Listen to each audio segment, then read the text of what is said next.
Jack और बोनी दोनों एक दूसरे के बहुत ही अच्छे दोस्त थे। दोनों ने एक ही तरह की एजुकेशन ली और दोनों के सपने भी सेम थे। वो दोनों चाहते थे कि उनके पास एक अच्छी कार और अपना घर हो, और इसलिए वो बहुत सारे पैसे कमाना चाहते थे ना। एक दिन दोनों ने अपना अपना बिजनेस शुरू करने का सोचा। उन्होंने अलग अलग चीजों की एक लिस्ट बनाई और उन सभी बिजनेसेस को मेंशन किया जो वो स्टार्ट कर सकते थे।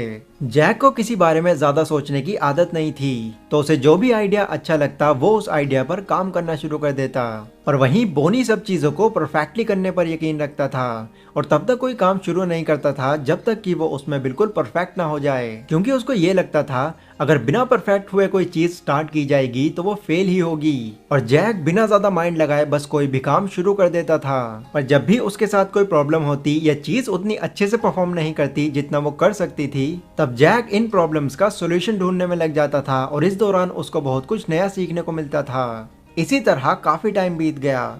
अब तक जैक ने अपनी लाइफ में काफी सारी चीजें अचीव कर ली थीं, और जो सपने वो बहुत टाइम से देखता आ रहा था वो सभी सपने अब पूरे होने लगे थे। वहीं बोनी अपने परफेक्शनिज्म के चक्कर में ज्यादा कुछ सीख नहीं पाया, क्योंकि उसके पास जैक के मुकाबले एक्सपीरियंस भी कम था और नॉलेज भी, और उसने अपने आइडियाज को एग्जीक्यूट करने में बहुत टाइम लगा दिया था। फिर एक दिन जब बोनी और जैक की एक दूसरे से मुलाकात हुई तो बोनी ने जैक से कहा कि यार तू तो बहुत टैलेंटेड निकला, तूने इतने टाइम में बहुत कुछ अचीव कर लिया, तेरे मुकाबले तो मैं कुछ भी नहीं। तो इस पर जैक ने बताया, देख ऐसा इसलिए है क्योंकि उस वक्त जब मेरा किसी काम में मन नहीं लग रहा था तो या तो मैं उस काम को करने के तरीके को चेंज कर देता था या फिर उस काम को ही, और फिर इस तरह से मैं उस काम को करने का तरीका ढूंढ लेता था जिससे कि मुझे उस काम से बोरियत फील ना हो। ऐसे ही करके मन लगाकर मैंने अपने काम पर मेहनत की और अपने आप को वैल्यूबल बनाता चला गया। और जहाँ तक मैं जानता हूँ तूने शुरुआत से बस एक ही काम पकड़ा और उस पर ही टिका रहा, ना ही तूने लोगों की जरूरतों को समझा और ना ही अपने काम के तरीके को चेंज किया, जिस वजह से तेरी स्किल्स वैसी की वैसी ही रह गईं। जैक इनडायरेक्टली उससे ये कहना चाहता था कि बोनी ने ये जानने की कोशिश ही नहीं की कि उसका असली टैलेंट क्या है। वो बिना इस बारे में सोचे बस अपने काम पर लगा रहा, जिस वजह से ही वो उस काम से जल्दी बोर भी हो गया, और इसीलिए वो आज इस लेवल पर है। हमारे अंदर क्या टैलेंट है ये जानना तो सभी चाहते हैं, बट बहुत ही रेयर लोग ऐसे होते हैं जो ये समझ पाते हैं कि अपने टैलेंट को आखिर जानना कैसे है। तो इसीलिए इस वीडियो में मैं आपको कुछ ऐसे क्वेश्चंस बताने वाला हूँ जिनका जवाब देकर आप अपने यूनिक टैलेंट को आराम से पहचान सकते हैं और वो कर सकते हैं जो आप करना चाहते हैं। So let's begin. Question number 1, ऐसा कौन सा काम है जिसे करते हुए आपको वक्त का पता ही नहीं चलता? हम दिन भर बहुत सारे टास्क करते हैं। कुछ टास्क हमारी हॉबीज या इंटरेस्ट से रिलेटेड होते हैं तो कुछ टास्क हमारी जॉब से।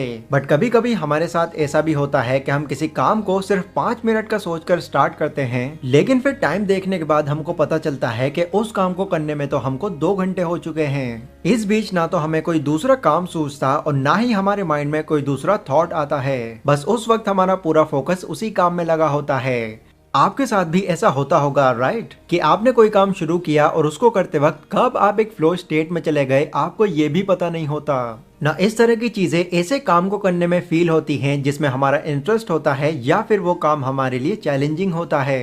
एग्जाम्पल, बिल गेट्स जब माइक्रोसॉफ्ट पर काम कर रहे थे तो वो उस वक्त इतने ज्यादा बिजी रहते थे कि उनका ध्यान कभी टाइम पर जाता ही नहीं था। इनफैक्ट उनको तो ये भी पता नहीं चलता था कि कब लंच टाइम हुआ है और कब डिनर टाइम, और इसी वजह से वो कई बार अपनी टेबल पर ही सो जाते थे।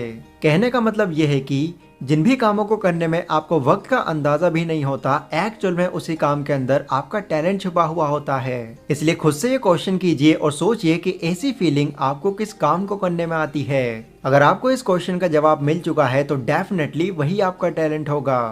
क्वेश्चन नंबर 2, ऐसी कौन सी चीज है जिसे आप एफर्टलेस तरीके से कर सकते हैं? आप मानो या ना मानो, दुनिया में ऐसा कोई भी इंसान नहीं है जो किसी एक काम में अच्छा नहीं है। हर किसी को एक न एक काम बहुत अच्छे तरीके से आता है, पर हमारा एजुकेशन सिस्टम कुछ इस तरह का है जो इस पॉइंट को एक अलग ही तरह से जज करता है। मतलब कि वो एक बंदर का कंपटीशन एक मछली से करा देता है और कहता है कि दोनों पेड़ पर चढ़कर दिखाओ, जबकि ऐसा होना बहुत मुश्किल है, इवन नामुमकिन ही है। I hope you have got the point, क्योंकि हर काम हर कोई नहीं कर सकता।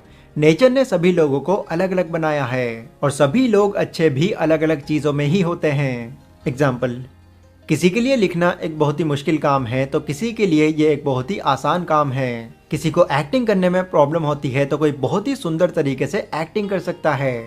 ठीक वैसे ही कुछ लोग कुकिंग में अच्छे होते हैं तो कुछ लोग पेंटिंग में, किसी के लिए एडिटिंग अच्छी होती है तो किसी की कोडिंग लाजवाब होती है। इसलिए आप भी खुद में ये चीज ढूंढिए कि आप में कौन सी चीज अच्छी है। ऐसा कौन सा काम है जो आप बिना एफर्ट्स किए लगातार कर सकते हैं। मतलब दूसरे वर्ड्स में अगर बोलूं तो ऐसा कौन सा काम है जिसके आप मास्टर हैं, क्योंकि जिस चीज को आप आराम से कर सकते हैं वही चीज आपका टैलेंट हो सकती है। क्वेश्चन नंबर 3, ऐसी कौन सी चीज है जिसे करने पर आपको हमेशा तारीफ मिलती है। ये चीज ह्यूमन बिहेवियर का एक फैक्ट है। हम ज्यादातर ऐसे काम करना पसंद करते हैं जिसके लिए उसके बदले में हमारी तारीफ की जाए, क्योंकि दुनिया का कोई भी इंसान हो तारीफ सुनना सबको अच्छा लगता है। इवन सारे कामों को करने के पीछे या यूं कहें कि खुद को कामयाब बनाने के पीछे ये इंटेंशन तो रहती है कि अगर मैं इस पोजीशन पर पहुंच जाऊंगा तो लोग मेरी तारीफ और रिस्पेक्ट करेंगे। दूसरा एग्जाम्पल लेकर अगर बोलूं तो जब भी हमारी मॉम हमारे लिए खाना लाती हैं तो मैक्सिमम टाइम उनका सबसे पहला सवाल यही होता है कि बेटा खाना कैसा बना है। इवन जब खुद आप कोई क्रिएटिव काम करते हैं तो तब भी आप अपने पेरेंट्स और एल्डर्स से ओपिनियन लेते हुए ये पूछते हैं बताओ ना कैसा बना है, ताकि इसके बदले में आपकी तारीफ की जाए। आपके पूछने पर अगर वो आपकी तारीफ कर देते हैं तो आपकी खुशी का ठिकाना नहीं रहता, लेकिन अगर वो क्रिटिसाइज कर देते हैं तो आप सैड हो जाते हैं। अब नो डाउट कुछ काम ऐसे भी होते हैं जिन्हें आप दूसरों के ओपिनियन के बारे में बिना सोचे बस उस काम को कर देते हैं, पर उस काम को करने के लिए भी आप अपनी खुद से तारीफ कर देते हैं। अब अपने आप से जरा ये क्वेश्चन कीजिए कि किस काम को करने में आपको बिना मांगे तारीफ मिल जाती है, क्योंकि जिस काम को करने में ऐसा होता है उसी काम में आपका टैलेंट भी हो सकता है। क्वेश्चन नंबर 4, आप किस बारे में ज्यादा सोचते हैं या फिर बातें करते हैं। हमारे फ्रेंड सर्कल में ऐसा कोई ना कोई जरूर होता है जिससे हम हमेशा बचने की कोशिश करते हैं। रीजन, क्योंकि वो बंदा या बंदी हमेशा एक ही टॉपिक पर बात करता है, मतलब कि हमेशा उसके माइंड में बस एक ही चीज घूमती रहती है। एग्जाम्पल, आपका कोई ऐसा फ्रेंड जो दिन भर बस क्रिकेट की बात करता रहता है। जब भी आप किसी और टॉपिक पर बात करने की कोशिश करते हैं तो वो तोड़ मोड़ के कहीं ना कहीं से अपने क्रिकेट के टॉपिक को घुसा ही देता है, क्योंकि उस इंसान को क्रिकेट से बहुत प्यार है। और ये सिर्फ उसी के साथ नहीं बल्कि हर किसी के साथ होता है। हर किसी का एक पर्टिकुलर टॉपिक जरूर होता है जो उसको पसंद होता है। कोई गेम्स के बारे में बात करता है तो कोई अलग अलग बिजनेसेस के बारे में, तो कोई पढ़ाई के बारे में। एंड क्योंकि ये चीज सभी के साथ होती है तो ये आपके साथ भी होती होगी। आपको बस खुद से ये पूछना है कि ऐसी कौन सी चीज है जो हर वक्त आपके माइंड में चलती रहती है और जिसके बारे में आप दूसरे लोगों से बात भी करना चाहते हैं, क्योंकि ये चीज जो भी हो उसी के अंदर आपका टैलेंट भी छुपा हुआ हो सकता है। तो यही थे कुछ ऐसे क्वेश्चन जिनसे आप अपने यूनिक टैलेंट का पता कर सकते हैं। बट एक बात जरूर ध्यान रखें, आपके उस टैलेंट के अंदर कोई स्कोप भी होना चाहिए। मतलब आपके टैलेंट में कोई ऐसा जरिया होना चाहिए जिसके थ्रू आप पैसे कमा सकें, क्योंकि अगर आप ऐसी चीज को अपना टैलेंट समझ बैठेंगे जो सिर्फ और सिर्फ एंजॉयमेंट के लिए होगा तो यह टैलेंट नहीं, एक टाइम वेस्टर होगा। इसलिए इस बात का जरूर ध्यान रखें। वीडियो अगर आपको थोड़ी भी इंफॉर्मेटिव लगी हो तो इसको लाइक और शेयर जरूर करें। इसी के साथ कमेंट सेक्शन में आप लोग मुझे बता सकते हैं कि नेक्स्ट वीडियो आप कौन से टॉपिक पर चाहते हैं। और अभी के लिए बस इतना ही। Stay safe, stay healthy, take care.